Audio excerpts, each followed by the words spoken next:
Welcome to Choose Views with Richard Chew.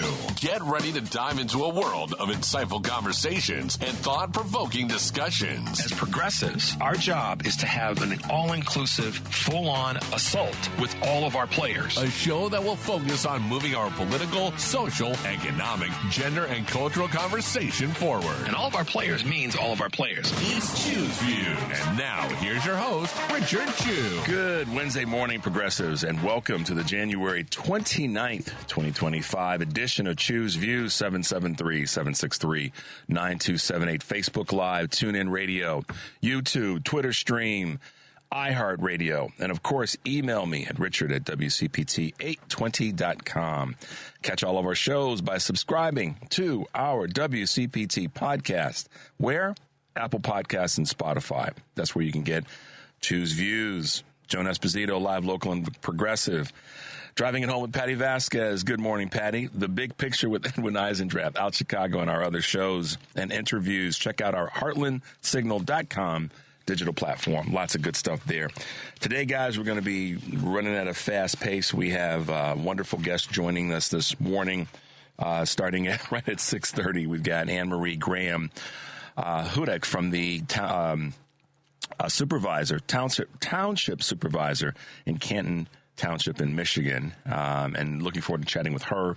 Our good friend Kurt Mullett will be with us at 7 o'clock, and Kurt and I are going to talk about some vitriol that's out there that he's been dealing with. So it'll be a little not heated between the two of us, but in terms of the content.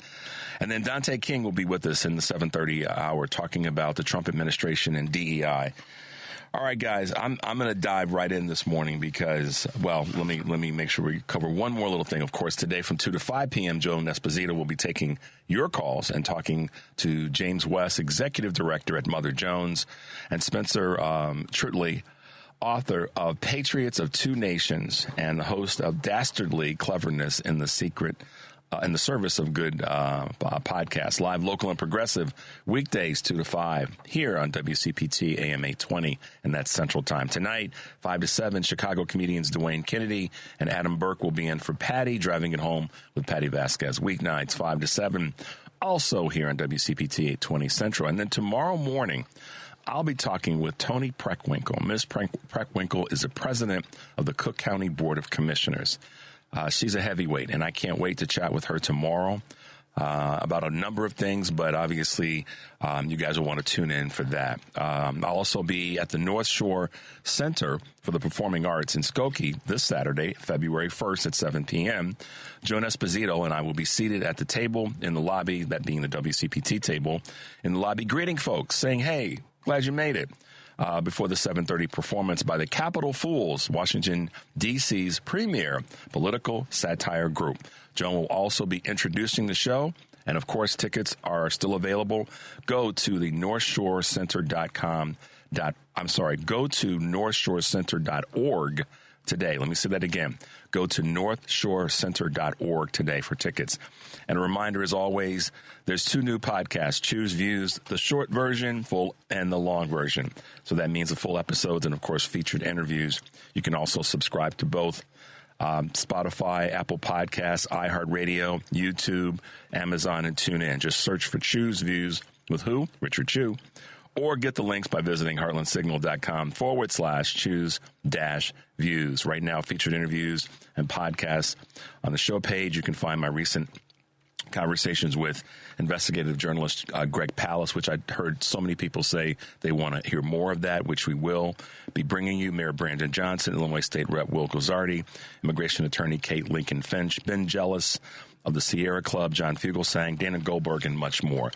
And also, if you're listening live weekdays from 2 to 5, what can you do at 8?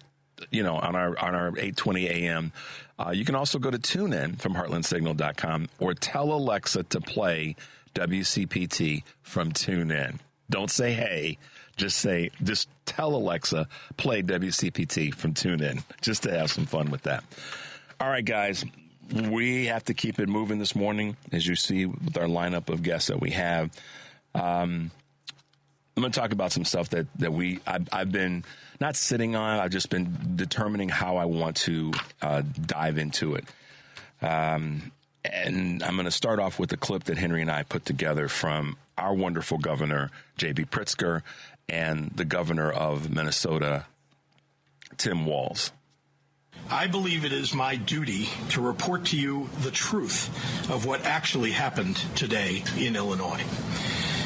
Donald Trump's administration is lying to you.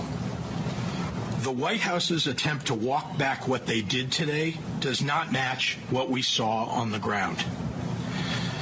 They assured us that Medicaid would not be affected. That was a lie. Our state agencies were unable to access the Medicaid system until an hour ago, preventing payments for services. And this has been reported from states across the nation. When we reached out to federal agencies, they informed us that they have been directed not to discuss any guidance with states.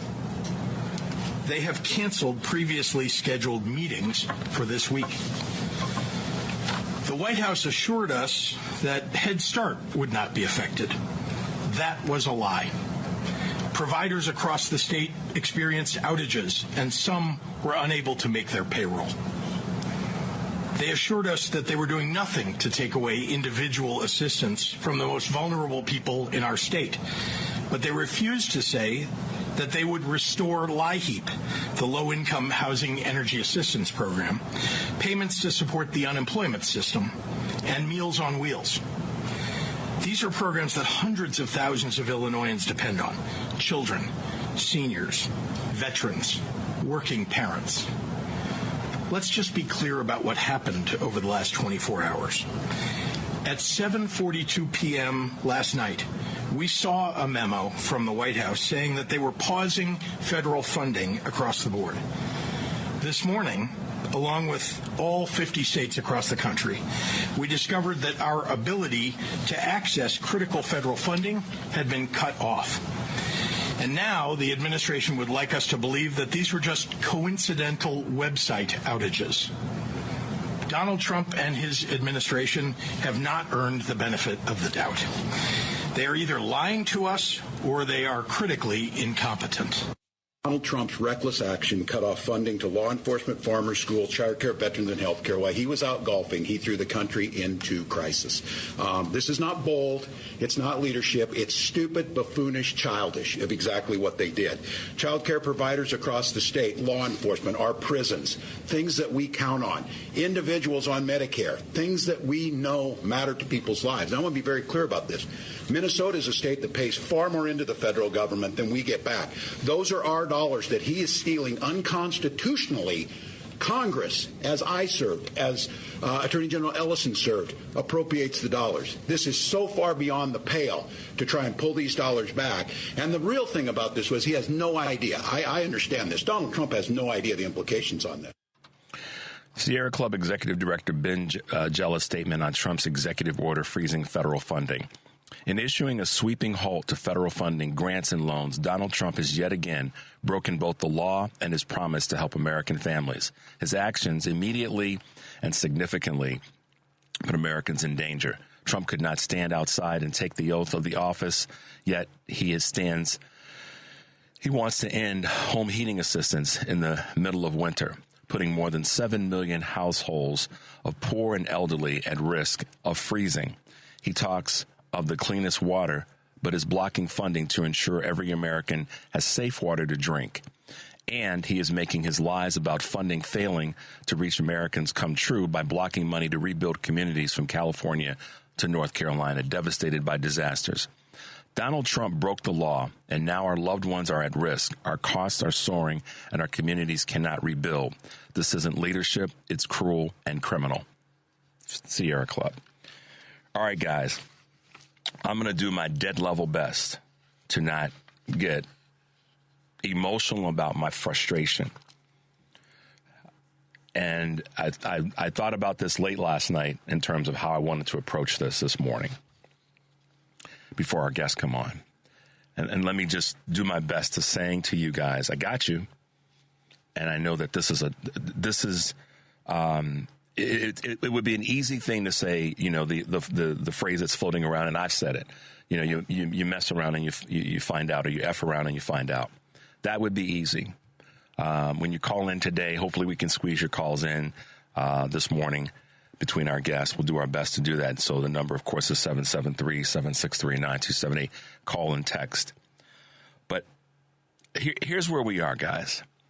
I could lean in about how awful this person is and what he's doing, and his cronies and his crew and his billion. I could, believe me. If you sense a sense of the sledgehammer part of me, the smash mouth part of me in the back of my voice, it's real. And let me tell you why it's really, really real. When I read Ben Jealous's piece that he posted, it hit me like a ton of bricks. But then I got hit by another ton of bricks when I saw our governor and Governor Walz in this clip talk about to say exactly what it is. It's either lies or incompetence, or as in Ben's case, it's both. So the Office of OMB, the IGs that he's fired, money that's needed by Americans. Let me cover this as quickly as I can, as efficiently as I can. Some people have sent me text messages and emails and even calls that said, Richard, you always make it about race. Well, let me make it about race today. The human race. Okay, let me make it about race. Yes, it's about race. It's about the human race. And as much as my frustration about what we did as a country in electing this damn fool and his cronies to the most powerful offices on the planet, let me give everybody a suggestion to take action. Because there's black folks, there's Latinos and Mexicans, there's Muslims, there's Protestants and Catholics. Excuse me, Dr. King. But everybody of all communities, whether you are downtown Chicago, downtown New York, downtown Philly, downtown Memphis, or you are in the furthest rural part of the country, everybody in this country, our human race in the United States of America, have been and will be impacted by what he's done in the last 24 to 36 hours. You know somebody who is impacted by this garbage. And so as much as I told Henry, I said, Henry, if Donald Trump walks down the street right now, you got to tackle me. You got to knock me out. You just got to knock me out, because otherwise I'm going to prison. Okay? And the reason that I'm fired up about this morning is that there's two parts. The part that frustrates me and the part that angers me about it is obvious. And the lies. But at the same time, the pride of our leaders, the pride of the Ben Jealouses of the world, the pride that I have in Governor Walz and Governor Pritzker and many other governors and AGs like Letitia James in New York, who said, we're gonna use the systems that we have to push back on this. But right now, America, I don't care what your community is. I don't care what your color is, what your faith is, what your economic status is. My daddy taught me a lesson a long time ago. He said, when you make a mistake, you do your best to fix it as quickly as you can. He said the words, I'm sorry or I apologize, should be as quick to come out of your mouth as just about anything else. And when you make a mistake, do your best to fix it. Okay? So America, I don't care what your community is, what your culture is, whatever the demographic is that you fit in, that you've either been assigned or you've self-assigned. Here's where we have the power. And Donald Trump doesn't, whether he realizes it or not, I could give a darn. But I'm telling you, America, we can fix this. I may not be able to stand you as it relates to your political choices. But I'm telling you, what just happened in these last 24 to 36 to 48 hours is impacting everybody in the country, unless, of course, you're uber wealthy. Okay. But all the people who ran around and said it's about eggs and about gas and about mortgage and about rent and all these things that you lied about and the protection at all those things, what happened yesterday made it clear that Donald Trump does not give a damn about you. He lied to you to prevent himself from being prosecuted to go to jail. Please, America, wake the hell up. He lied to you, even if you are the most Republican white person in rural America. He lied to you. He stood at your doorstep and told you a bull-faced lie to get you to vote for him by hating other people enough so that his behind wouldn't have to go to prison. And he's proving it right now. He doesn't give a damn about you. I'm promising you this. He lied to you. He's a con man. He made it his purpose to do one thing, and that was stay out of jail and go play golf. And if I saw him, I would tell him to his face. I'd tell all of his boys and his girls. And I don't mean his children. I mean his cadre. Trump is the enemy within, y'all. He is the enemy within. Nobody else. Not Kamala, not Biden, not Obama, not Clinton, Mr. and Mrs. None of them are the enemy within. None of the people that he let go or is giving a buyout deal, which he's not going to stand behind. None of those people. He is on a retribution tour. He is even hating on the Republicans who didn't make sure that he got to stay in office in his second term when he lost to Joe Biden. He's angry at y'all. He just lied to you enough to get you to be angry at the others so that you would vote to help keep him out of prison. That is what happened.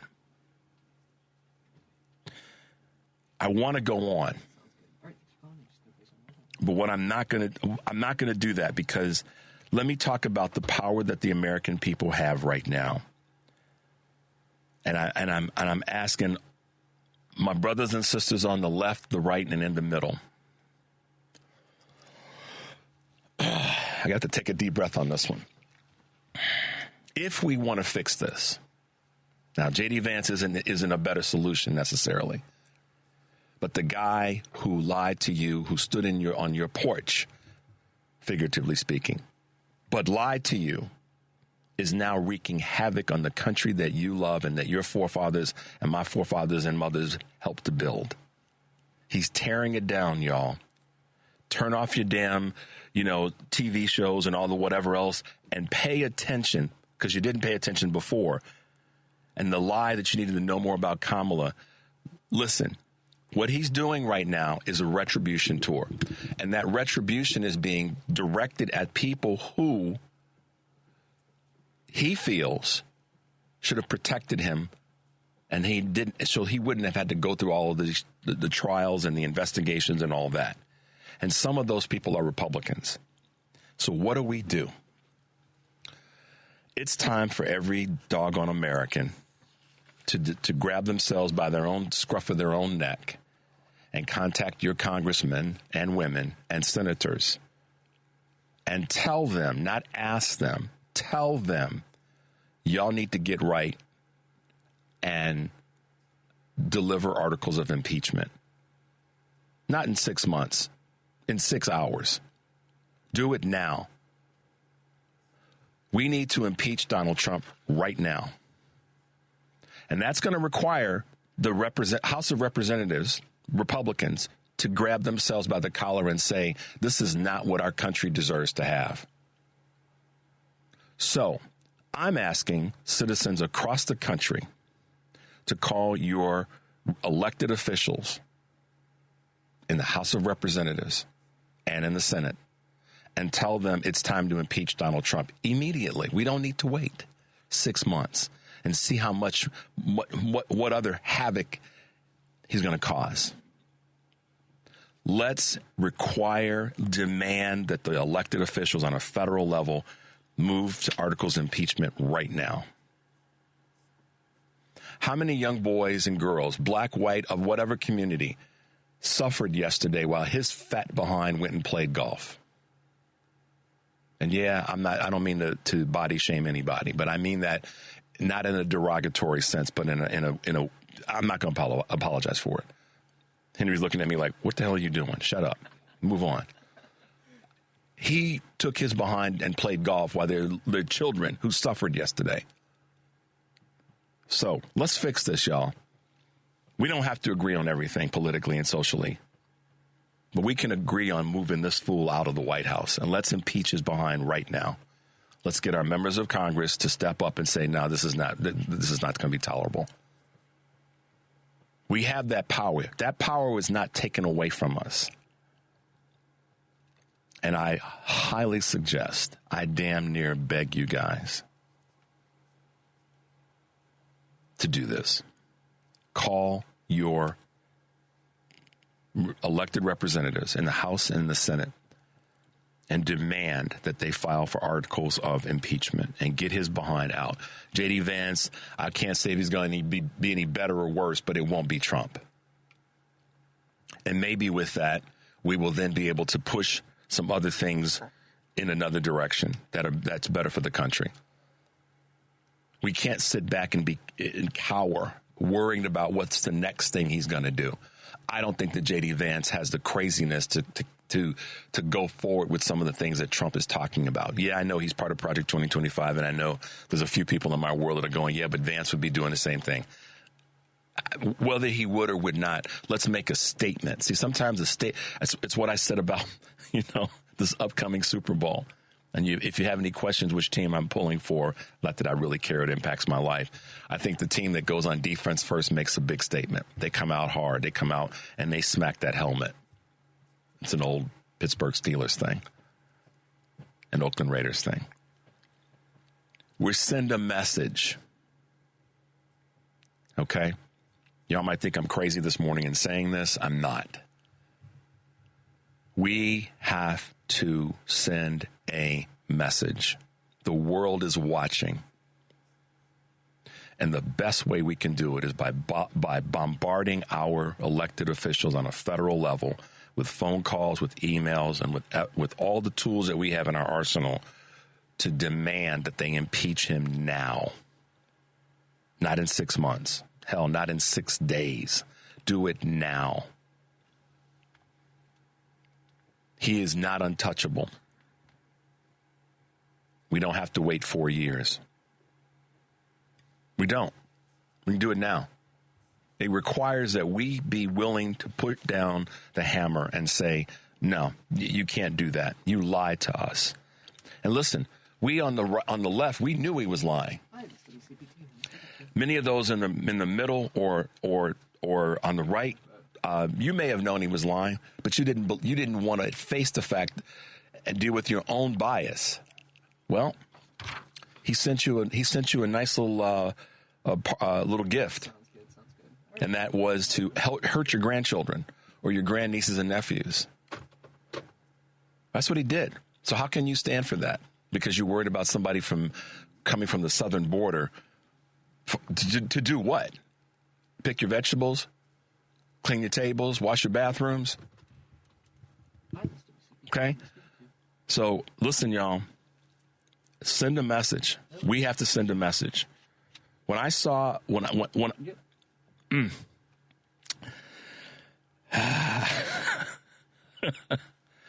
laugh with me, you guys, because this morning I am doing my best not to curse. And I really, really want to see the collective energy of all of our American people come together and say, not this time, Donald. Please contact your members of Congress and let them know that we need to impeach Donald Trump immediately.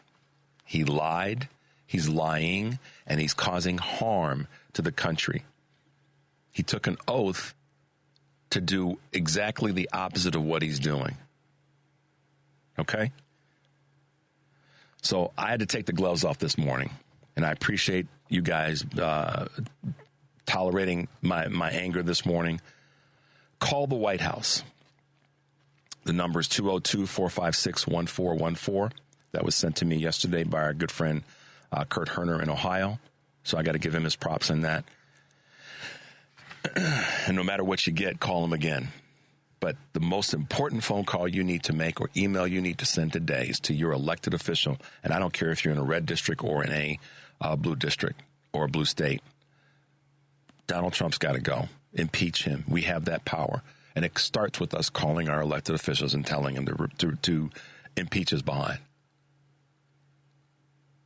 It starts with us. Don't put this on somebody else. If you didn't vote, it doesn't matter. It matters. What I mean by that is you could still make that phone call. You could still send that email. Okay? If you said, I don't know enough about Kamala Harris, well, now you know enough about Donald Trump. And he lied to your face. Whether you voted or not. And yeah, the judges are doing what they're doing and blocking the spending freeze and all that. But why should we have to use that energy to fix this problem? The fix of the problem is to get his behind out of the White House and take Melania with him. All right, guys, we're going to go to a break. We have guests with us this morning, and I want to make sure we keep on time with them. The number is 773-763-9278. This is Choose Views, and we will be right back.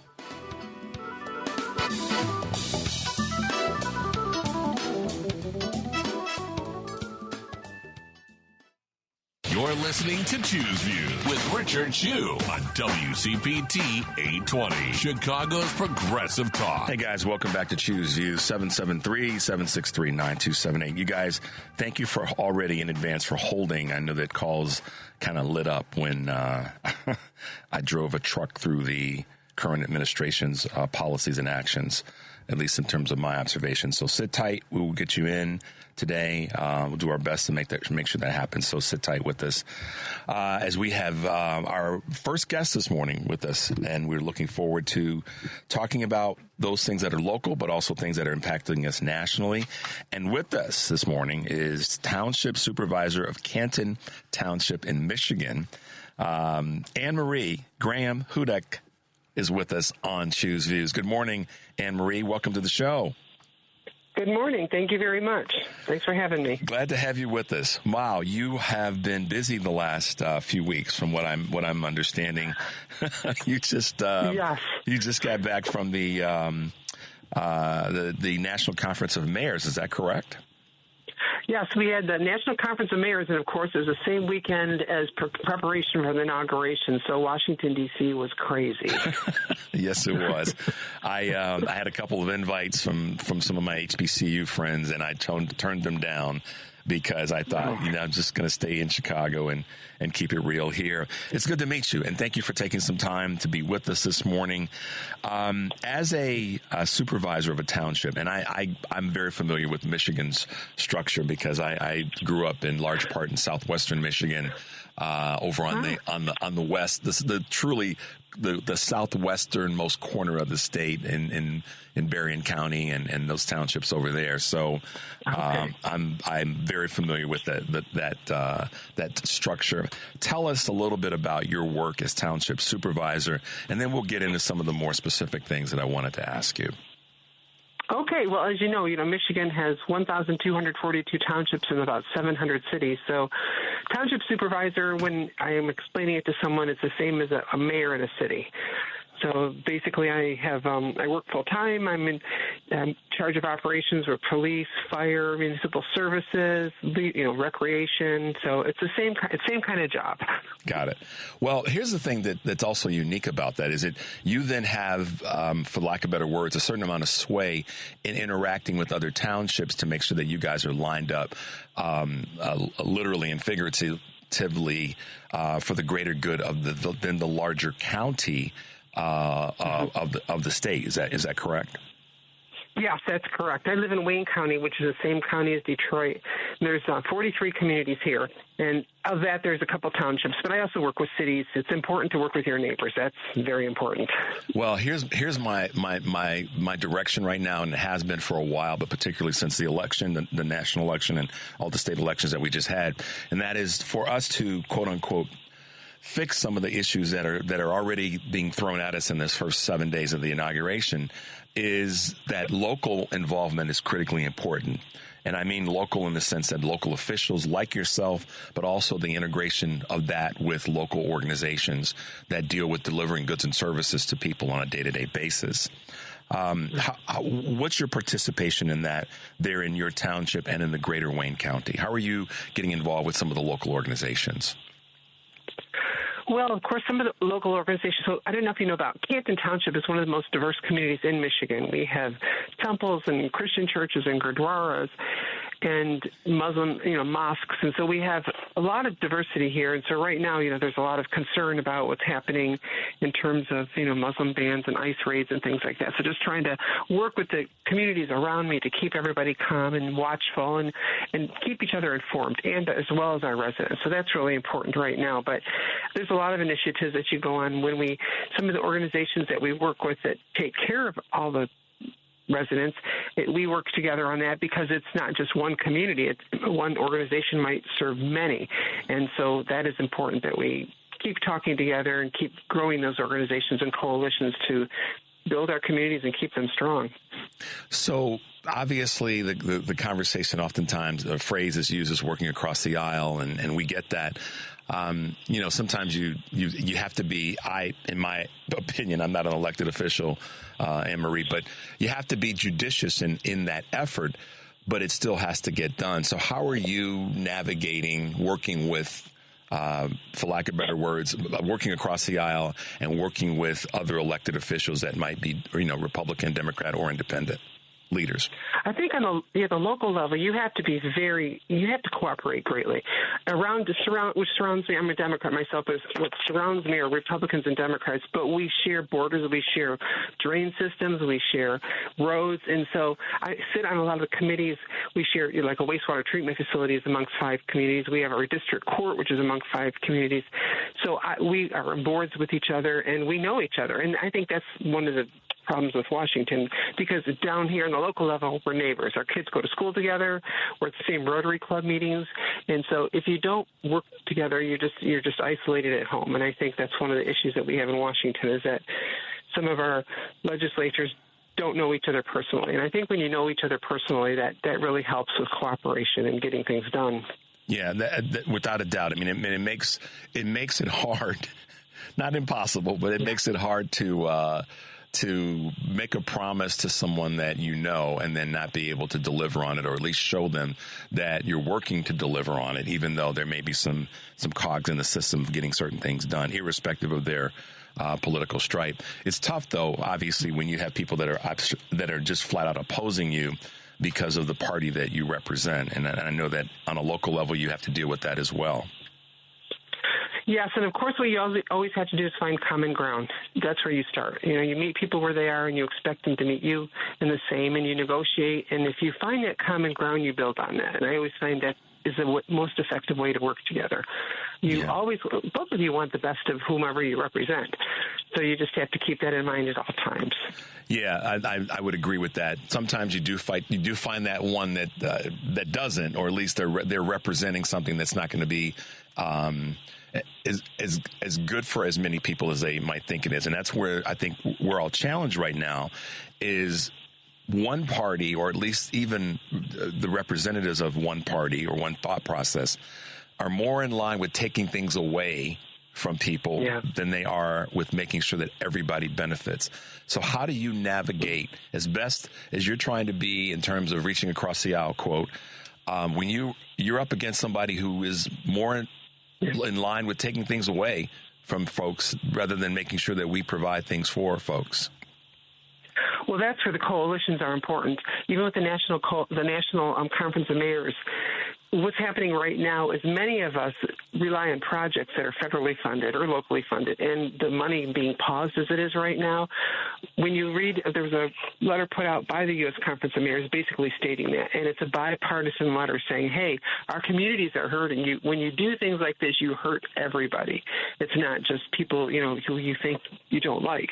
So you really have to stand together. So that commonness is important, and you standing together. So the letters are going out, bipartisan letters, community letters that represent all of us are being sent, and of course phone calls and things like that, and calls for representatives saying, hey, you're hurting all of us. This road not getting fixed is not just a Democrat or Republican thing, or the sewer not getting fixed, or meals to our children, or Habitat for Humanity. So it's important to stand together and things like that, and that's how you become more effective.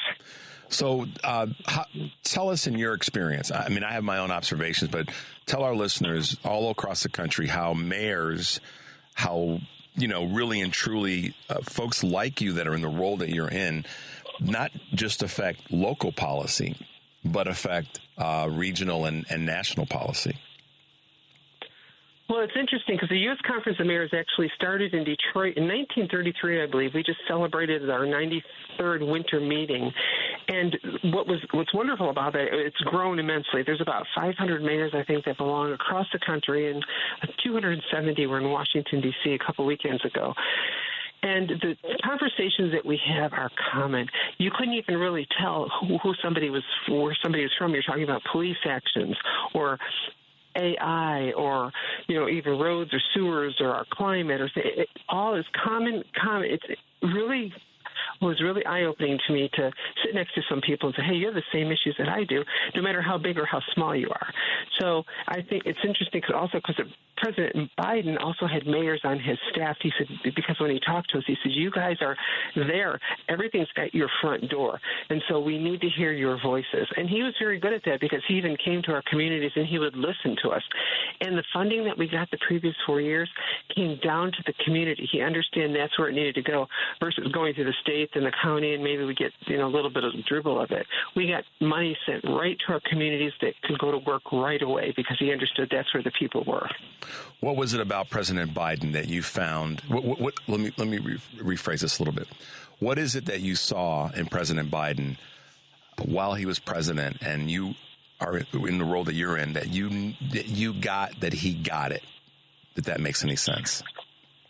Yes, I think definitely like the ARPA funds that came down to us. Many cities got a lot of money, and some got more than others. We did, and so we were able to build things that would last way into the future, fix our infrastructure way into the future. He got it versus us continually asking for it. He got that it needed to come down to us. He got that money coming directly to the people on the ground is where it would affect residents a lot faster than what's happening right now. Yeah, and so that's the scary part. That's just the hard part right now. Yeah. You've got some elections coming up in your state that based on some changes with Peters. And we'll talk about that. Talk about what you're going to try to do, how you're going to try to be involved in these some of these upcoming, local but national impact elections. I think when you see people running for office, it's important to get their ear and talk to them about local issues, because sometimes when you're in a campaign, you get so wrapped up in I got to win, and you have to keep reminding them what they're running for. So, of course, we've got governor races coming up. We have local city mayors, like city mayor of Detroit, that's coming up, which is a big part of, Michigan. And then, of course, like you said, Senator Peters leaving. It's important that these people listen to the locals. They can't just think about, I'm going to Washington and what's happening there. They are the conduit from us on the ground to what's happening in Washington, to what's happening in our capital. So it's important to get their ears and remind them that they're supposed to represent you. And you have to figure out who's going to represent you and who's just there for they want to be a senator or mayor or whatever. So those conversations have to continually happen. So in that context about those conversations have to continually happen, what are some of the things that you found successful with reaching out to your constituents to make sure that they're informed about what you're doing? And I'll set that up by saying this. Here in Chicago, Mayor Brandon Johnson, who I know you're aware of and maybe you've even met and been in a room with, he's been mayor for less than 2 years. One of the things that I've said to him for a few months now, actually going back to the convention, is, Mayor Johnson, you've got to let people know more about what you're doing. If people don't know about what you're doing and they don't know about it on a frequent basis, they're going to fill in the gaps with their own thinking, and they're going to listen to the things that are maybe not necessarily accurate or even truthful. So, Anne-Marie, share with us, as a township supervisor, mayor-esque person in that role, what are you doing, and what do you what do you think more elected officials have to do so that the people who voted for them, didn't vote for them, or didn't vote at all know that you are being effective? It's interesting you say that because, of course, social media changes all the time. Technology changes all the time, but social media is a big help there. We have a town of 100,000 people, and we have a newsletter that goes to them once a month. We send it, online and to every single door and every single business. I know people say, why are you sending paper? But because we know people get it in their hands then. Not everybody goes on Facebook. Not everybody goes on Twitter. Not everybody Snapchat. So you have something that's been, good for 30 years. And so we communicate. We put out posts every day. We have a cable studio, so I talk to the residents that way. So state of the city, state of the townships can continually happen. So you're very right in that way. You have to keep telling people what you're doing. Otherwise, they don't know. And like you said, like anybody, you fill in the gaps. And so you don't want those gaps filled in with the wrong things. And you watch social media, too, because you watch what people are saying. Because if you're seeing something going a certain way, they don't understand this. Let's get some information out quickly. So that's important too. It can't just be one-way communication. You have to make sure it goes both ways. That's right, and I'm so glad to hear you say that. And I know I kind of set it up for you to say to speak along those lines, but I'm a big advocate of that right now for our local. The national conversation is a national conversation. Everybody talking about what the national folks are doing, and we all can slip into that a little bit. However, it's folks like you. Anne Marie, it's folks like Mayor Johnson who are local and have massive impact on what happens in 100,000 plus people. That's a huge number of folks that need to know what's going on in your township and then the connective townships surrounding you. A little bit of a personal question, but not too personal. What would you say is or are the things that the folks that are part of your staff, part of your administration, say are your strengths and the things that you do well to help the community that you serve? Well, part of what I hear is that I'm tenacious. They say, well, if we need to find funding for a project, ask Anne Marie. I am kind of tenacious. I figure out how we can get help in our community or our region, and I definitely keep going after it. I don't stop. Another thing is I still belong to the organizations that I've always belonged to. I've been in the League of Women Voters for 30 years. We have an interfaith group that I'm part of we do volunteer work every week. So I don't just sit in the office. I'm out there, and that's really important. They always say, boy, you're always everywhere. How do you do it?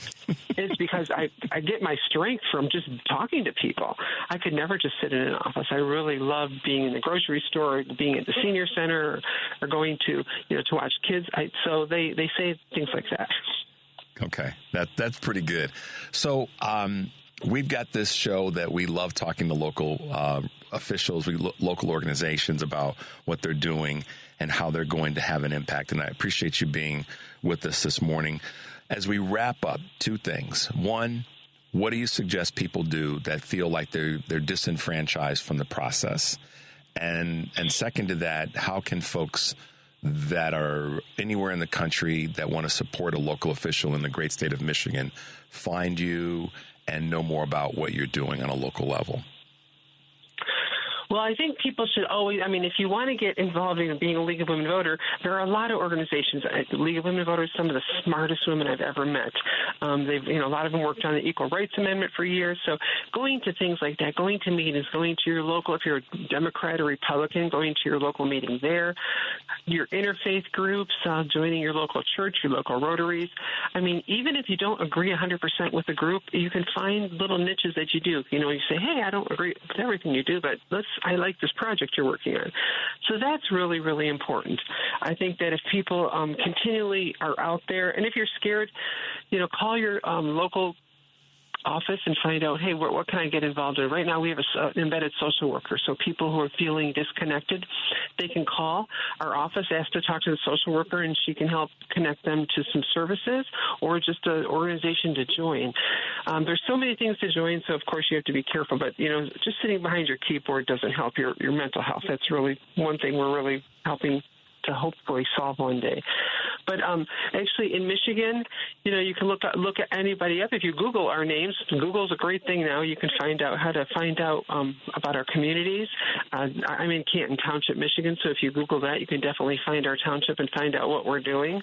So I really appreciate what you do also. Thank you for what you're doing, because this is really important to hear from the locals and hear that things are going on here too, and not just up in Washington. Exactly. Well, we're going to, I put this out there to anyone that listens. You want to find, you reach out to Anne Marie and her office, and you reach out to the folks in Canton Township, because it's a local, impactful group of folks and elected officials. And I said for so long, get involved in local things. If you feel that you're not part of the process, just find a local organization, that you think is going to be moving things forward. And Anne Marie, I really appreciate you taking some time to be with us this morning.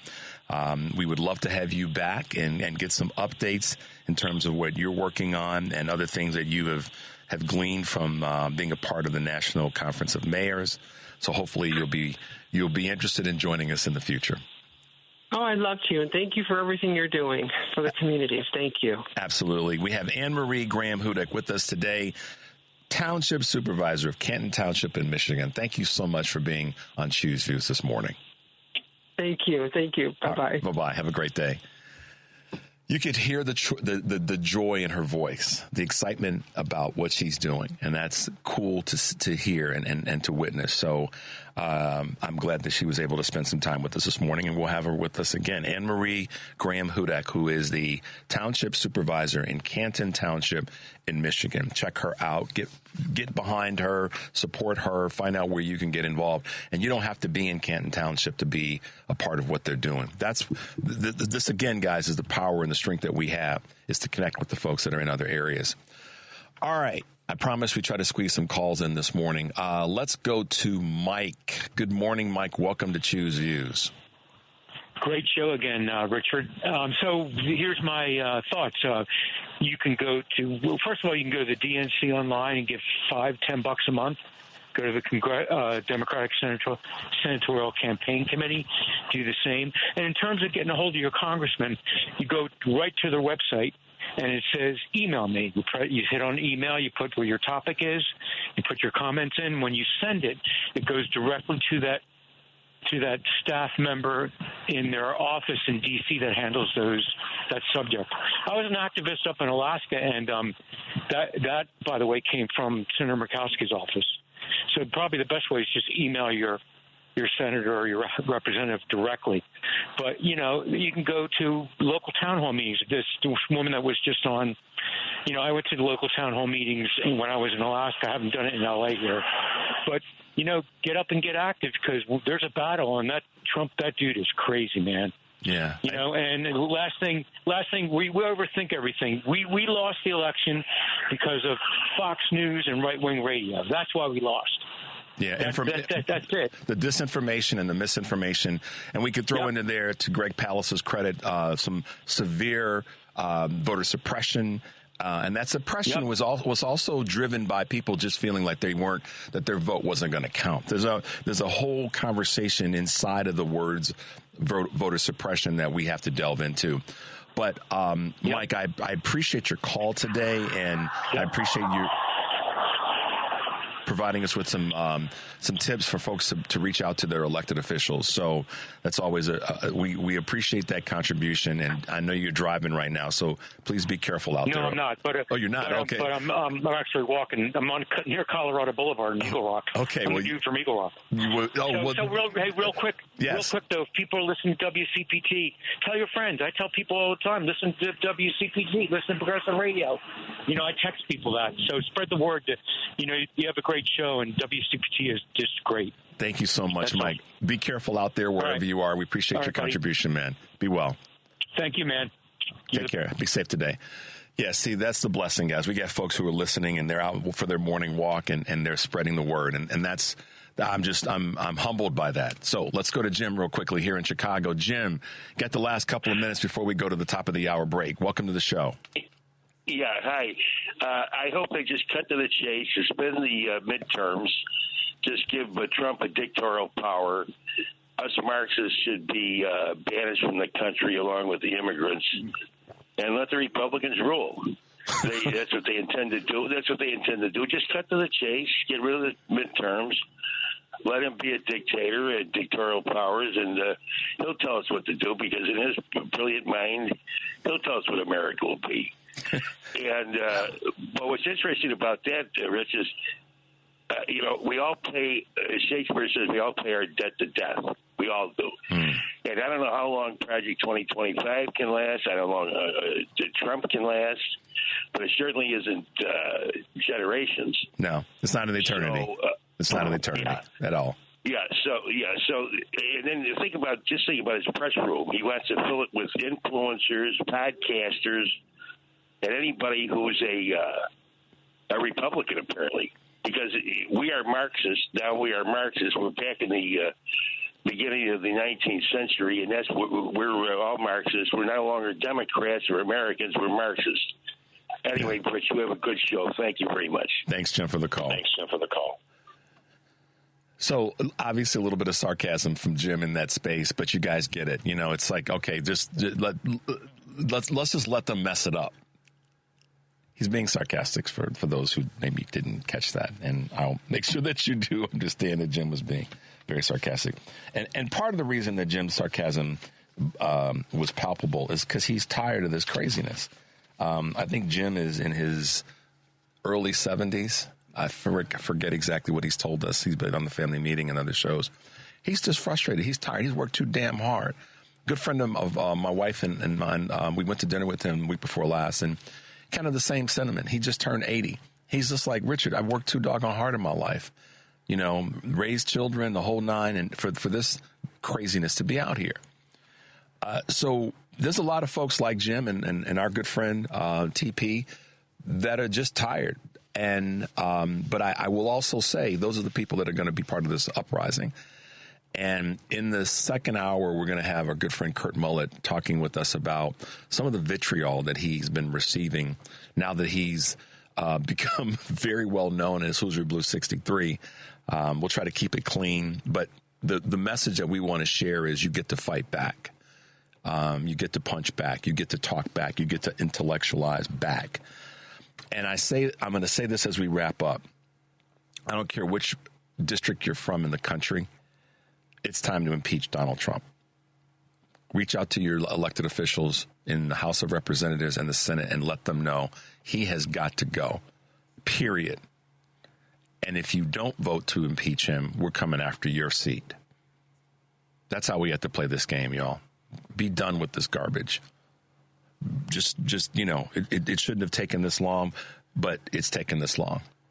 So now it's time for America, all of us, to stand up and say it wasn't about immigration. It wasn't about the price of anything. It was solely about Donald Trump hoodwinking people to keep himself out of prison. Wake up, America. That's what it was about. 773-763-9278. This is Choose Views, and we'll be right back.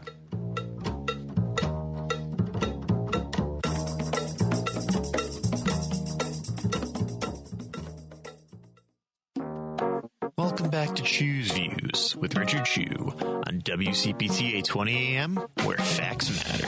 Take it away, Richard. Hey, guys, welcome back to Choose Views, 773-763-9278. Yep, time to impeach Donald Trump right now. We don't need to wait 6 weeks, 6 months at all. Let's get it done. And I've had some great texts this morning. Let me see if I can get these. We'll just go through these real quickly before our man Kurt Mullet joins us.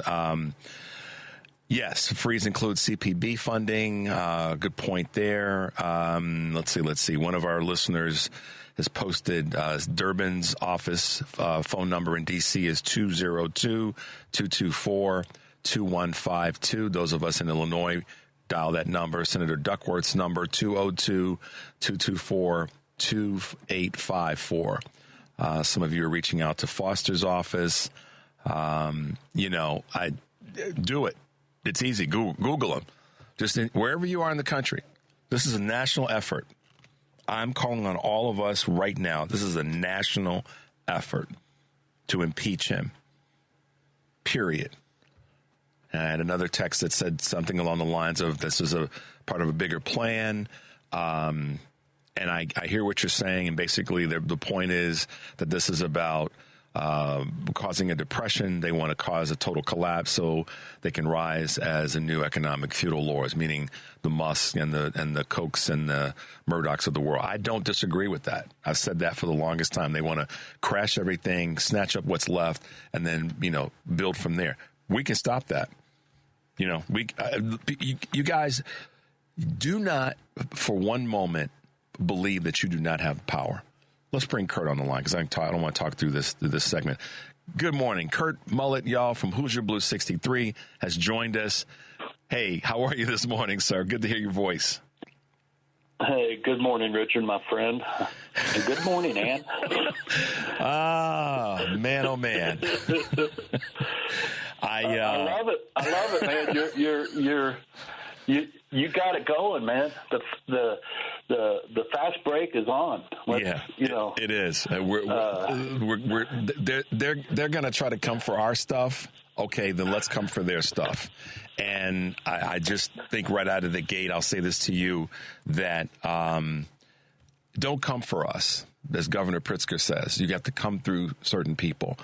And that's not just bravado. He and Governor Walz are some of the first two people that got in front of a mic and said, these are lies. This is not just misinformation. As one of our listeners said to me day before yesterday, these are lies. This is not just misinformation or disinformation. He lied and he's incompetent. It's not either or, in my opinion. But that's why I felt compelled. And then when Ben Jealous put out his piece on this, I felt we just got to lean into this morning. Let's impeach Donald Trump right now. We have to use the powers that we have, which is to reach out to our elected officials on a federal level, which hold the keys to that conversation, and demand that he be impeached. So There you go. I agree with you 100%, but I'm afraid it's just going to take a little bit more than that to get rid of him. So, well, we start where we are. Start somewhere. Yeah. We have to push. So start where we are. So. Well, listen. I agree with you 100%, my friend. I said yesterday as a little bit of a tease in terms of the information that you had sent to me, and in terms of one of the things that we would talk about this morning is some of the vitriol and some of the anger that you've been receiving. And the reason I wanted to make this part of the larger conversation is that I know a lot of folks that have a platform on social media, whether it be a podcast, whether it be that they post a lot of content like you do and others do, get pushback from people. And sometimes it isn't always, constructive pushback. It's just, it's nasty stuff. And so when Kurt and I were kind of talking about this, when we met week before last, and then of course things that he sent me recently, these are some of the things that he's dealing with, and we wanted to talk about in terms of others that may be out there dealing with some of these same things. So, my friend, I'll let you kind of take the mic on this. Well, and I appreciate that, and it's not just me. It's normal, everyday citizens that are being attacked and have been attacked by those on the right for 9 years. And the funny thing is that when you have a conversation with those on the right, we're the ones attacking. They seem to not understand or realize what has been going on for 9 years and how we have been attacked. If I shared everything that was said to me on my platforms, people would be appalled. And they would not understand why I do what I do and how I can do what I do. And what these fools fail to understand is every time I read an attack like that, it just gives me more fire within to push back.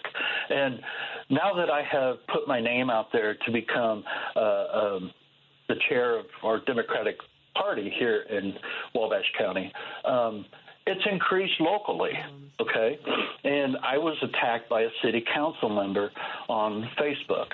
This came to my attention a few weeks ago, before you and I met and our wives met, and I shared it with you. And at that point in time, I didn't know what I was going to do with it. I was still thinking on which way to go with it. I had thoughts in my head how I wanted to approach it. And I shared it with some people, and then it was brought up in a meeting, and it was posted on Facebook, and so now here it is. it's in the open. So now I'm forced to talk about and to deal with it. And it's not just about me. It's about the citizens in our community, and it's about the citizens in our state and in our country. It's about all of us. I don't do these things I do for personal gain. I don't make money off of this. I don't do these things for clicks and likes, okay? I do this because I have a passion for what I believe in. You know, this guy, his name is Charlie Coyne, because I'm going to get it out there. I'm talking about this, okay? He's a elected official. He won his precinct by 4 votes, okay? 4 votes over a decent man, a guy who has dedicated a lot of time to our community. And this guy beat him out of this seat, okay? So if it's okay, I'm going to read what he posted. Well, let me read it, and then let me read it, and then you go right ahead. I was wanting you to do that. I wanted you to set it up. I'll read it, and then I will hand it back to you. So this guy who won this seat, this is why every vote matters, you guys, and why leaning in matters. Absolutely. He posted this regarding Kurt, but he made it about the broader conversation of progressive liberal Democrats. Here's what he posted. You are the party of homosexuality, Satanism, pedophiles, welfare, illegal border crossings, legalized drugs and crime, burning down cities because of, quote, racism, and pouring taxpayer money into fake foreign wars to cover your corruption. Everything you are is vile and disgusting. You are the party of degenerates and death as you slaughter the unborn by the millions. Literally, 0 people care about what you say. Okay. That's what was posted by an elected official in a community in Indiana as a way of pushing back on the things that Kurt puts out to talk about how to strengthen the country. Kurt's message is about, he's going to throw some flames at stupidity on the right and sometimes on the left. But Kurt's message, like so many of us on the left as progressive liberal Democrats, is about strengthening the entire country. And as I said to Anne Marie earlier, it's about us having policies, having ideas, having effort that's to benefit everybody and not take away from anybody. So as I see it, Kurt, as much as this was a personal attack, it was a broader attack on us because he starts off by saying, you are the party of. Right. And so when I saw that, I was like, so he's attacking Kurt because Kurt's, he can easily attack him, but he's also attacking the party, which is a bunch of garbage. So I'll hand it off back to you. This is what this guy does, and this is what, I don't take this as a personal attack. I've got thick skin. There's a million Charlies in this country that I've read comments from, and they're all the same. They have the same narrative. None of them have any originality. They just repeat the same stuff. They cut and paste. I mean, it's like, do y'all have a handbook that they hand out? So if you want to be a radical right extremist, this is what you need to say? I mean, it's just absolutely nuts. But since this came to light and has been shared in our community, people are coming out of the woodworks. This guy has been doing this for months. He literally goes on Facebook and attacks other people and their character. And he says things like this over and over again. He says this to people whether they're elected or not? Just regular citizens? It doesn't matter. It doesn't matter. This is what this guy does, okay? He is – I could read so many things to you that just proves where this dude's coming from. But beside that, okay, okay, Charlie, I heard what you said. Okay. What you fail to understand, Charlie, is that who you said this to. Okay. And this is the problem that I'm having in my community right now. Because even though I've been here for a long time, I've never been heavily involved in politics in our community. And so now I've decided to do that. And people are not used to guys like me. People are not used to progressive liberals in our community. So I'm running for chair against someone, and now not only am I receiving attacks by Charlie, my opponent is going behind my back and trying to slander me with other people. So I'm facing it, and this is why I've never wanted to get into politics, because of all of this garbage. I mean, it's just crazy. People are nuts. Well, but they don't know who they're messing with. They don't understand, Look, Richard, I take pride in what I have been able to build and the connections I have made, like you, since I started posting things. And I know people look at content creators and other things as, you guys are, I'm not the normal content creator, okay? I do this for a completely different reason. Okay, it's not a production with me. I sit at my little desk in my modest little home here in Wabash, Indiana, and I tell you the truth face to face, whether you like it or not. And people are uncomfortable in my community because I'm starting to push back. Yep. Well, yeah, I'm pushing back. In fact, Thursday morning, I'm going to meet the mayor at 9 o'clock a.m. and talk to him about this situation. And I have some requests that I'm going to present to him. And I'm not going to let this die. These requests are going to be met, or we're going to come to some agreement, or I will do whatever I need to. I've had so many people reach out to me, Richard. It's unbelievable. But I will get people involved. Well, see, it's stand out in front of City Hall on First Friday. That's where I'm not going to disagree with you. I'm going to encourage and empower you, because the message this is the message that needs to be part of the greater, larger national conversation. Let me tell you what I mean by that. And for all of you who are listening and hear and feel Kurt's passion, going to the well is a phrase that comes from my ancestry, going to the well. Okay. And so when you do that, you bring out all of the energy, all of the substance, all of the value of what's in the well. My sister refers to it oftentimes as going into the valley. When you're in the valley, you get it, and you look up, you get to see all the things that you can do, and you get to see all the beauty of what's in front of you. And I'm putting this into this vein because what you're doing, Kurt, is inspiring people in the community who've been waiting for someone to speak up and waiting for someone to say, no, I've had enough of that now. We're going to do something about it. So it's not crazy at all. It is not crazy at all. It is what people, whether they can verbally or orally make the request, it's what people are asking for. It's part of the reason that I took the position I took this morning about it's time to impeach Donald Trump. Because if we can take action, Kurt, we don't have a problem. That doesn't mean it's easy, but it means that the problem is resolvable when we take action. You're just simply taking action, my man. I hate to oversimplify it, but you're just taking action, and you're going to the places. You're going into the well to say, no, this is no longer acceptable. I absolutely appreciate your words of encouragement, and that's one of the things I love about you. So you have a way of lifting people up, because when this all came out and I started learning about the attacks of my opponent behind my back, trying to slander my name and trying to trash me, I went into, I hate using the term dark place, but I went into a place that I'm not comfortable with, because I started second guessing myself. Yeah. But you know what? I started getting people reaching out to me saying exactly what you just said to me. We've been waiting. Yeah, those folks there. Listen, Kurt, I will tell you this and get emotional about it, because people want that. People want that person to get emotional, because sometimes people listen as a humankind. That's why I started off by saying this morning, yes, it's about race. It's about the human race.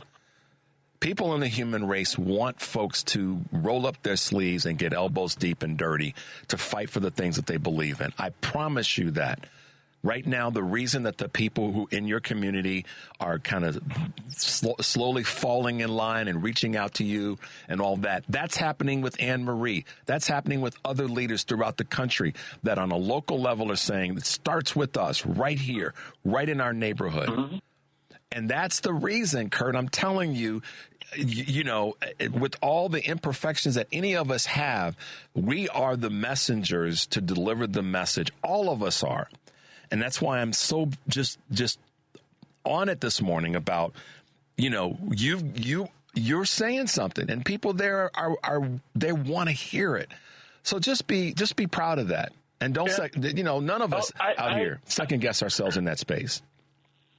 Yeah, I am, and it's human nature to react to the reactions of people and what they say and do. But like I said before, I have thick skin, and I'll survive. Okay, I'm 61 years old.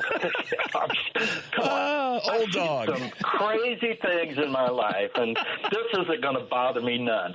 Charlie, shut up. That's right. I've seen, guys like you are a dime a dozen. And if I stood in front of you, I'd spit you out. That's right. Because you don't know what you're talking about. And this is what I am going to do in our community. And I know the people in Wabash, and I know the people in my community want me to speak out. They want somebody to stand in front of them and say, we will not do this any longer. That's right. We are here to push back, and you're going to listen to us. And if you don't listen to us, we will make sure you listen to us. And that's what my plans are. And I'm going to be civil about it. You've met me, and we've talked enough. Of course I'm emotional, and I have a huge passion about this. But I also am very sensible. I was a small business owner for years. I've been involved in many organizations. I know how to be professional. But that doesn't change the fact. That doesn't change the fact that the energy is still going to be there and the fire is still going to be there. It's always been there. I know you probably heard this at the beginning of the show that we've got like lined up back-to-back guests today, and we had the opportunity to speak to Anne Marie up in Michigan, and obviously you with us this morning, and then we've got Dante King coming at us at 7:30. So I'm trying to stay on target today, my man, and make sure that I hit my marks. Listen, guys, I want you guys to understand, and when I've said this so many times, Kurt and I have built an organic relationship because we believe in similar things and an approach that's relatively similar. And I know for each of you that are listening anywhere in the country, like I think it was Bill that called in that was walking. Bill, there's somebody in your life that is your Kurt or your Richard. Yeah. And he's letting people know about WCPT and the like. Every person that listens to this show or the shows on our station, there is somebody in your life. There is a relationship just waiting. There's a Kurt Richard relationship that's an organic relationship that you want to be open to in terms of building this strength that we need to have right now. And I know that we're running tight on time. But I just wanted to say, I will be the voice. I will be the voice, and I will be the stronger voice. And the more people that stand behind me, the stronger my voice becomes. Absolutely. So I want to leave you with one thing real quick, okay, before we go. I was talking to a couple guys Monday night, and we were talking about a lot of things. And this analogy came to my head, and I brought this up when we were talking. People need to look at the situation in our country right now. It's the USS Titanic, okay? Because when this hits the iceberg and this ship starts to sink, all of these folks that are in D.C. right now in this administration are going to get the lifeboats, and the rest of us are going to be the ones that are drowning in the water. And that is exactly what this administration in our country is facing right now. Yeah. So with that, Richard, I bid you adieu. Have a great day. Power on, brother. Thanks, man. Be well, Kurt. Stay safe, and we'll talk soon. All right, man. All right. See ya. Bye now. Yeah, guys, listen. What Kurt just said about the analogy of the Titanic is here's how I'm going to layer on with that. That's a good analogy, and we have the ability to redirect the Titanic from the iceberg if we're willing to stand up and fight for it. Okay, they are throwing a lot at us in this first week in the attempt to be feudal lords, as it was sent to me this morning. That's what they're trying to do. And we have to fight back. And we have to make sure that we use the tools that we have in front of us. And right now, as I said earlier in the show, one of them is to call for impeachment of Donald Trump. I am not going to mince my words on that. The things that he did in the last 24 to 48 hours We know what happened last week with the executive orders, but as Governor Pritzker and Governor Walz said, he lied, and I'm saying that these are my words.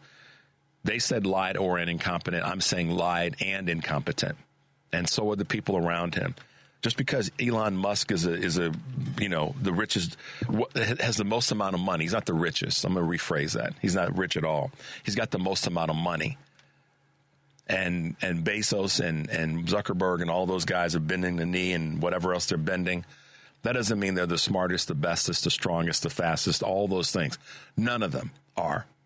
They're mediocre, just like Eric Grant has said so often and like President Obama said in talking about being at that table. I'll play that clip for you guys in the next couple of days. The Koch brothers, all of them, mediocre at best. Murdoch, privileged white guys that are mediocre. Yeah, I said it because that's who they are. Show me their exceptionalism. They missed their exceptionalism in caring about people, the human race. They're not rich in that space at all. They're not. So I get to state my opinion there and not put myself in a bad position. That's how I see it.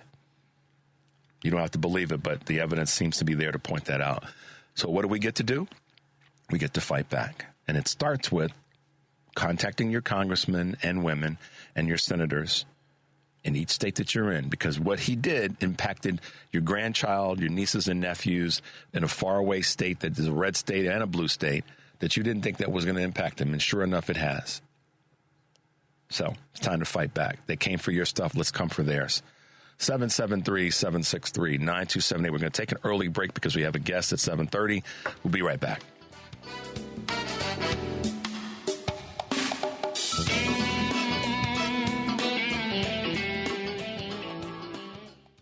Welcome back to Choose Views with Richard Chew on WCPT 820, Chicago's Progressive Talk. Hey guys, welcome back to Choose Views, 773-763-9278. Trying to keep it tight this morning because we've been blessed to have great guests on with Anne Marie from Canton Township. And, of course, our friend Kurt Mullet from Hoosier Blue 63. And keeping it moving forward this morning, we have another wonderful guest who's been with us before.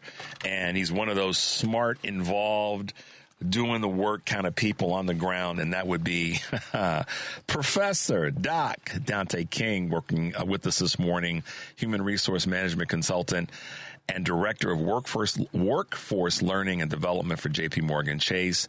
Been doing a little bit of everything. Dante was with us back in the fall, was it right before the election, Dante, or right after the election? It was right before the election. I believe it was before. Right before the election. Welcome to Choose Views. How are you doing this morning, sir? Thank you for having me. I have to be honest and say that I'm highly disturbed just about where we are. I've not rested well ever since. Yeah, I know. I do know that, and I don't know if you heard the beginning of the show. I talked about the fact that what happened in the last 24 to 48 hours with some of the benefits that have been cut, paused, all the wording that we use, they've been messed with. Let's go with that. Impacted white rural kids and urban black kids in the same doggone way. And that, to me, is not what I believe those white suburban and rural voters voted for. And so I'm calling for the members of Congress, House and Senate, to file articles of impeachment because his recklessness is causing harm to people, and he swore not to do that. So there you go.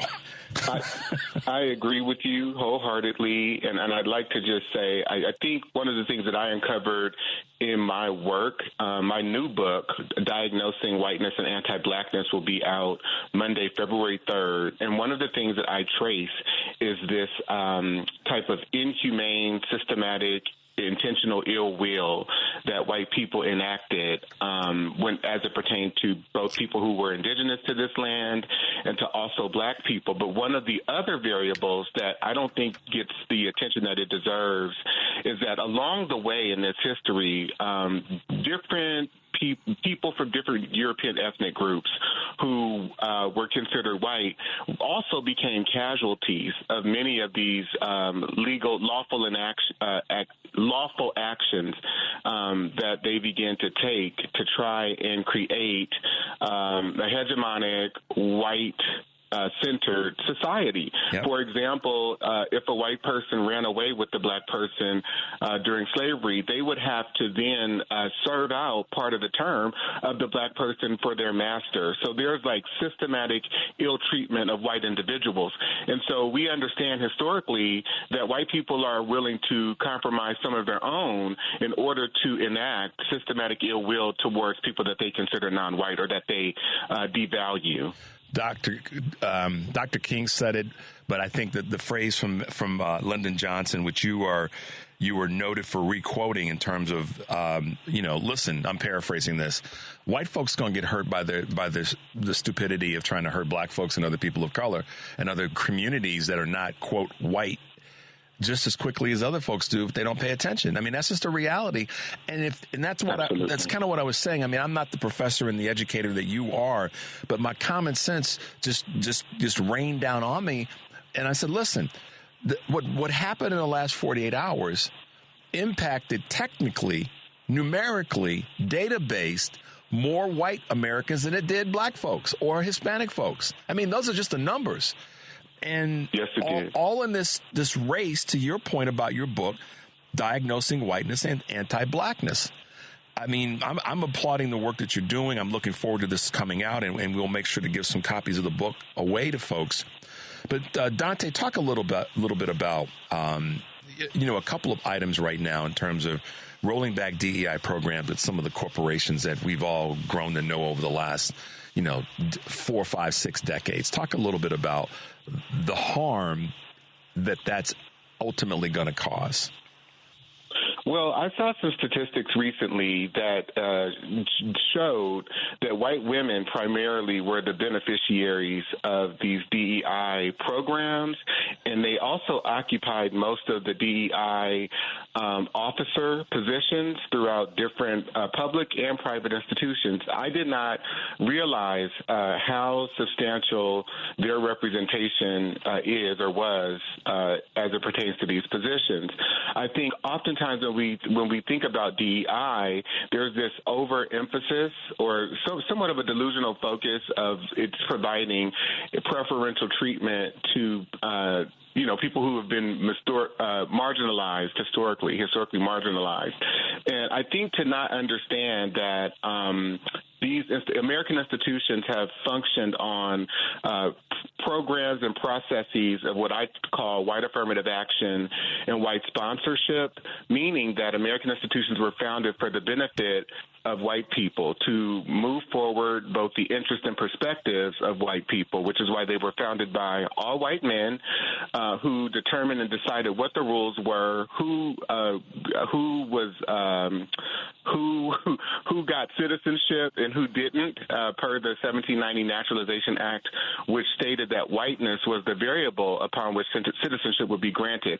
To then go from that to understand that even when black people were granted citizenship through the 14th Amendment, that America still remained a fascist state, and that America has always been a fascist state because many of the white men who right now who are surrounding Trump, who are deranged, who are evil, they understand the history of this country, that it was founded for white people by white people, and there is a preoccupation right now with that reality, and they are dead set on in trying to turn back the clock and ensure that the only people who have access to positions of influence, positions of authority and power are those who are straight, white, heterosexual, able-bodied, cisgendered, etc. And so that's where we are. And I think we have to turn to one of the people in my work that I ground my work in is Dr. Bobby Wright and his work around the psychopathic racial personality. Dr. Wright proposed that the historical and ongoing mistreatment of particularly African Americans, by white people is not simply a matter of prejudice or ignorance, but is indicative of a deep-seated psychological condition. He argued that defining the defining traits of the psychopathic racial personality include an absence of empathy, a disregard for humanity of others, deceitfulness, and a persistent pattern of exploiting and oppressing black people and people that they deem are not worthy of value. And it's what has to be. How do I kind of peel this apart? There's a lot of people that hear those words, and they go, "Oh my God," and that's part of the problem. Is that a lot of folks have had their heads in the sand when it comes to the conversation around race, around gender, around community, in terms of marginalization of communities. They've had their heads in the sand. And so when someone that does the research and that puts the work in to research these things, does this and speaks to it in the way in which you just did and many others have, people are kind of shocked and blown back because they've had their heads in the sand for such a long time. And listen, I know that a lot of people who listen to shows like this that are progressive liberal Democrats that happen to be white go, whoa, wait a minute. That was a fire hose of information about, how we are. But that's part of the problem, is that people have had their heads in the sand, and I repeat this for a reason, for far too long. I was really, I guess the word I would use is, I was struck by the number of people that, because of the policies, I shouldn't say policies, but because of the executive orders of this last week, by the number of people that literally were like eyes open, shocked. I can't believe he did that. And right. There's this the phrase running around right now is, we tried to tell you, and I've even fed into that with content around we tried to tell you. But part of that, Dante, and maybe you can comment on this a little bit, is the privilege that many folks in America have leaned on and denied that it existed and currently exists, because of what folks like you and folks like Dr. Robin DiAngelo talk about, and that's the nature of white privilege in America. It's a real thing, y'all. It's not something that black folks and folks of color made up. It's a real thing. And until it's acknowledged and dealt with, it continues to put us in a situation where we're going to elect people like Donald Trump and others who want to continue to perpetrate this awfulness with the goal being to preserve white privilege. That's right. And I think we should even take it a step backwards, meaning that, I started off, I was at a conference, the Hawaiian International Conference on Education recently, and I started my workshop off by asking all of the workshop participants to write down a definition of what it means to be a white person, write down a legal definition, a scientific definition, or just kind of the definition that we've agreed upon in terms of like mass agreement throughout our society. And what people understood very quickly, relatively quickly, is that there is no definition to define whiteness. Whiteness has never been defined. It is not biological. It's not scientific. There's no legal definition. And so we're talking about people's attachment and preoccupation and obsession with an idea of a concept based on their impression of theirs and other people's phenotype. Mm-hmm. And they have defined their identity through their own mental hallucinations. And so we're talking about people who are engaged in derangement. The same could be said about blackness as well, because this was a concept and an identity that was given to various people of African descent from different African ethnic groups to bestow a condition of oppression upon us. And so that is how these identities work politically. But we need to understand, again, and to understand black history is not only to understand what has occurred occurred in this country with black people or indigenous people, such as President Andrew Jackson defying the Supreme Court order to not remove certain indigenous people from the state of Georgia, and he did it anyway, right? To understand this history is to understand what is possible using legal systems and institutions and processes that are futile. Yep. These institutions are going to be transformed based on the interest and the perspectives of the people who are in power. And I believe strongly that because the factual history of this country is not possible, most people are shocked. They don't understand what's happening in this moment because they don't understand past practice. Yep. And the precedent behind what's going on in this very moment. And I'll just say this. I think I've been on this show before, and I talked about the actions that the Supreme Court of the United States began to take where black people were concerned starting in 1873 with the slaughterhouse cases. And anyone listening to this can just Google what I'm saying. The Supreme Court ruled in 1873 that the 14th Amendment did not guarantee equal economic privilege. They then repealed in 1876 and 1883 laws that were enacted to protect black people for enforcing their newly given rights. And the overturning of the Force Acts of 1870 and 1871 in Cruikshank versus the United States in 1876 and United States v. Harris in 1883 authorized everyday white Americans to then go out and lynch black people.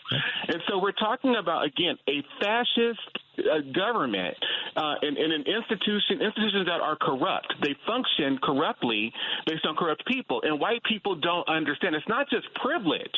It's not just privilege. They are a part of a terrorist organization where non-white people are concerned and where black people are concerned. And that's unfortunate because the reality is white people project evilness to other groups such as, oh, the Nazis did this. They don't understand that whiteness is a form of Nazism, that Nazism arose out of the bylaws of the playbook of whiteness.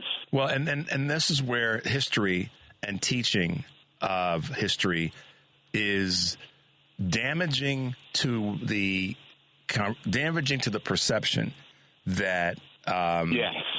And I had to make sure I said this the right way. Damaging to the perception that the greatness of this country is seated at one group's table, and that's so wrong.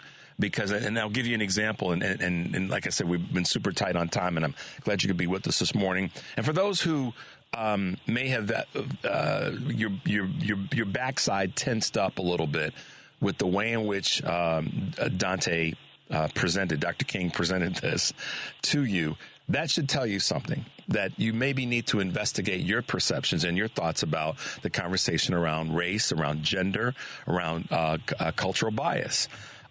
This is why they don't want you to learn about the history. This is why they're taking things out of libraries and out of schools and so forth and so on, because I believe in humanity from this perspective. If people know, they're aware of what's happened in historically, then they're informed and they're more driven toward change. I was watching Dr. Henry Louis Gates' work recently, last night in particular, on the migration of Black Americans in the country, but also in what I'm looking at and watching his work is he's talking about history. And this is where our country has got to stop lying to itself, because when it lies to itself about history, it then repeats that lie, which is detrimental to the entire country. And yes, you know, guys like you and me are in the center focus of the conversation around race. However, we've got millions of Americans who are impacted by these crazy policies and these recent rollbacks that are not in our immediate community.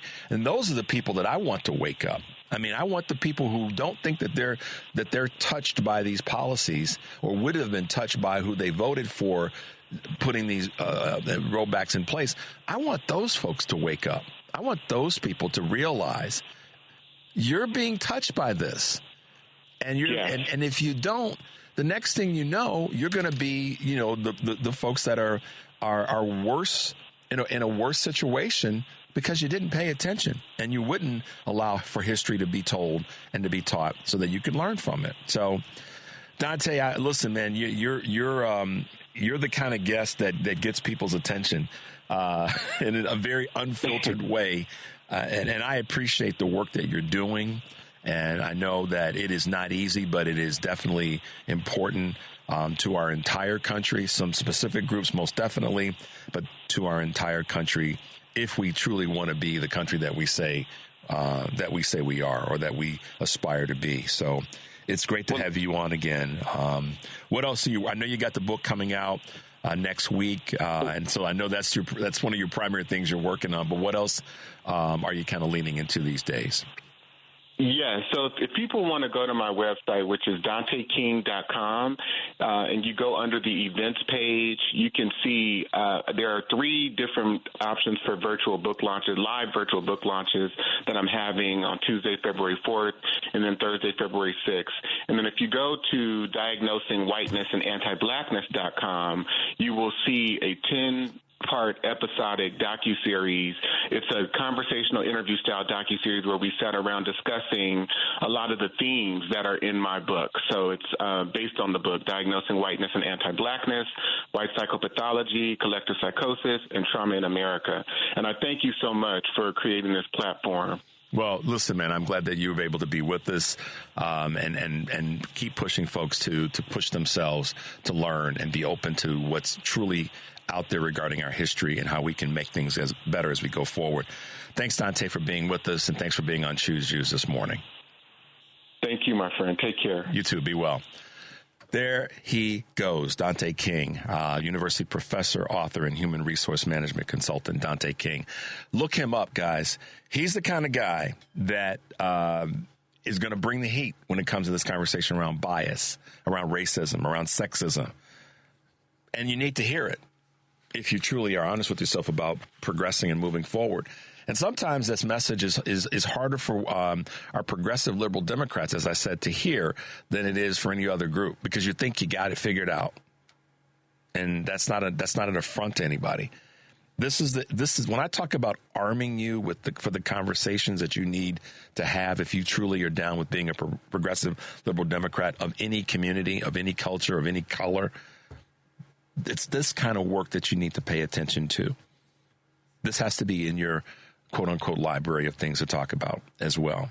And you have to be willing to do it so that you can stand up for something. And this week, we just this past 24 hours, we had someone in the media stand up for something. And I said on the family meeting on Sunday, and I said it on Monday, that those that are in the quote mainstream media that have been affronted by this administration and by others have to take a stand.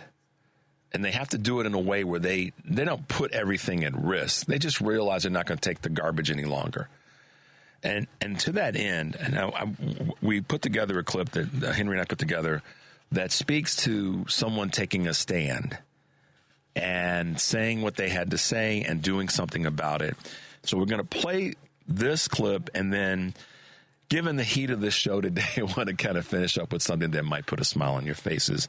But right now, we're going to go to this clip that we have of Jim Acosta on leaving CNN.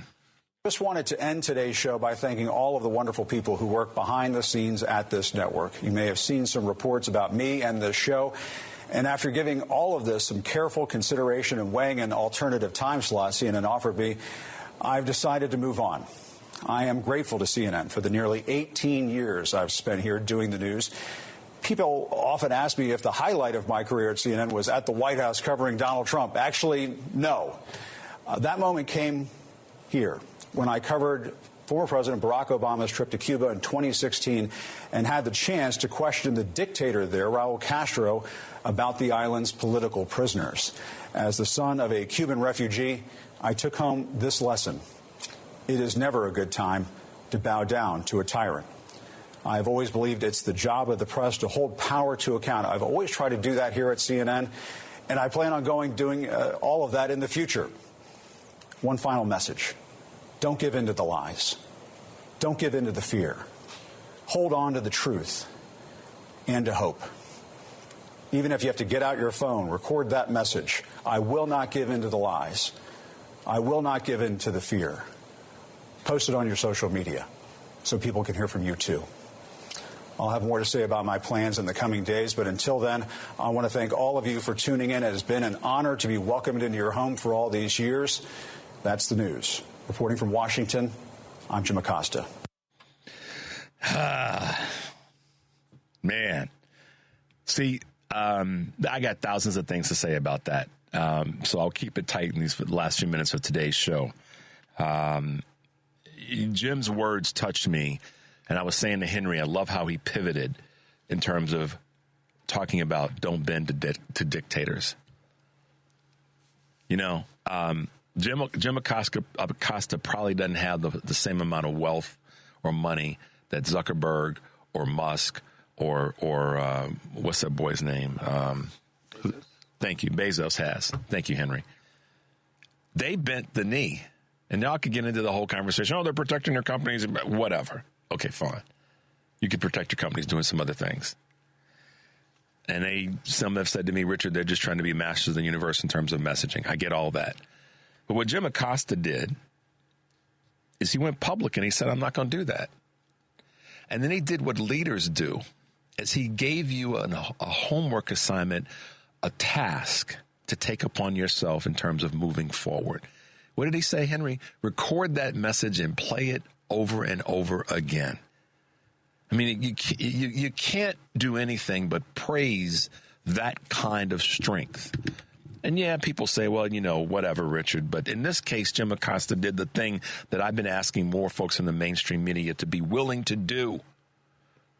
And that's to take a stand with this autocracy, to take a stand against this fascism by saying it publicly and then giving those of us an inspirational message about how to go forward. And that's what he did. He did it all inside of 2 minutes. So kudos to you, Jim Acosta. And God willing, maybe we'll have him as a guest on our show. But man, did he nail it. He said, nah, I'm not going there. I'm not doing that. You're not going to relegate me to this. I would rather be off the air in this capacity than to kiss the ring. And of course, then Donald Trump did what he does, which is showed his dumb aerie and his just whatever. But that's not the point. The point is Jim Acosta said, don't bend to the will. Don't buy into the lies. He took a stand, y'all, and he made it purposeful. And that's what I'm talking about today, about we need to take a stand and reach out to our members of the House and the Senate and call for Donald Trump's impeachment. I'm not mincing any words on that at all. Because we have to be the ones that champion the change. We do. Whether it be the local work or it be the national work. I've got one final clip I want to play today to leave you guys with a little bit of humor as we leave this show. I know it's been tough today, but with what we've been bringing, but I want to walk away from this show to say to you guys, we'll throw a little humor at you as we wrap up. Let's go with our Muhammad in red. I'd like to ask Muhammad, how, after so many fights, how can he stay so good looking? You heard that now. She just said that to hurt me. Yes, I'm yes. Look, I do. I'm saying hit and run, hit and run. Hit and run. He don't know how to answer the question, man, because he's not really good looking. You know, his face was different, but he'd been punched to look like this. You know what I heard? You know what somebody told me? Somebody interviewed one of your relatives, and they said when you were a baby, you were so ugly, every time you cry, the tears would turn around and go down the back of your head.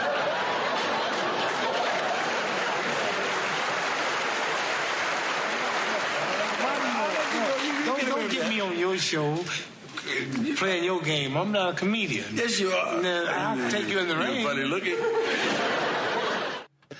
All right, guys, we just wanted to end the show with a little bit of laughter and all this craziness that we're dealing with. And as we say all the time, guys, take a deep breath and make your life count. We'll be back tomorrow.